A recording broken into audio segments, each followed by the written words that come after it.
elder care and why do you work with older people? So I never know how to answer the question because I don't really have a good answer, except that the first time I went into a nursing home, I was with a group of young girls and we were playing.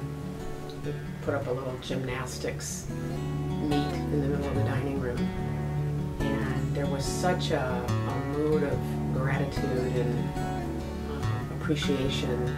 I loved it, and so I never really questioned that feeling of love and care and gratitude. So I just worked as an activity director in a nursing home and created all kinds of opportunities for older people to exercise their sense of purpose and meaning, and got a really big kick out of it. I don't know.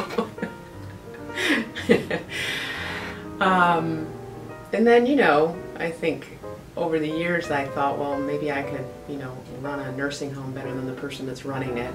And I did that for years, and 9 years to be exact, and then I started thinking, I really love working with older people, and that's where I want to be, and how would I be able to do that? And so I had several people that believed in me more than I really believed in myself. I think getting older can look any way you want it. I think I've seen so many families and older people think that they have to do everything that outside healthcare professionals say. You know, you got to go into the hospital, you have to go into rehab, you have to go home with home health, you have to do this, you have to do that. And I think what gets lost is that the idea that you can age any way you want. If you want to be at home, you can stay at home. If you don't want to move, you don't have to move. If you want to move, you can move. You can do whatever you want. If you don't want to go into the hospital, you don't have to go in the hospital. If you want to get out of the hospital, you've been there in there long enough, you can go.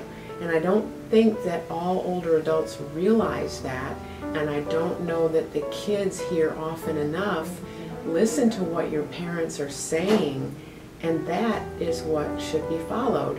And that actually is the least stressful way to go, because you don't have to wonder if you're doing the right thing or not. You know it because that's what's been communicated. I've had many, and I say many, I've had many clients that we have gotten discharged from the hospital because there wasn't anything that was going to be done that would be productive for them. And the older person really most of the time doesn't want to go. And right now I think the hospitals are scary places to be. You know, here we are at the Cameron Group trying to help older adults and their families, and kids are scared.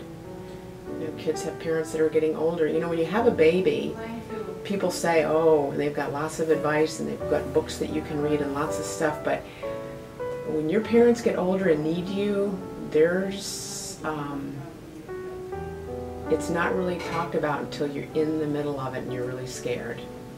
And, you know, my father's 83 years old, and he's a little smaller than he used to be, and he walks a little slower than he used to, and inside me I feel a little sad. It's hard to see him be a little diminished. I try not to put that on him, but it is happening. And so I know I'm going to be grieving long before the actual moment of death. Not that I think he's near that, but I'd like to think that we would remember that when we're working with the families, that it's not an easy thing to see a parent who's been so big and strong and guiding us to get smaller and more vulnerable and need us in a way that they haven't needed us before. I'd like to think that we would remember that. So I feel grateful every day to, you know that I'm right where I'm supposed to be, with the people I'm supposed to do it with. So I'd like to think that we could say loud and clear, getting older can look any way you want it.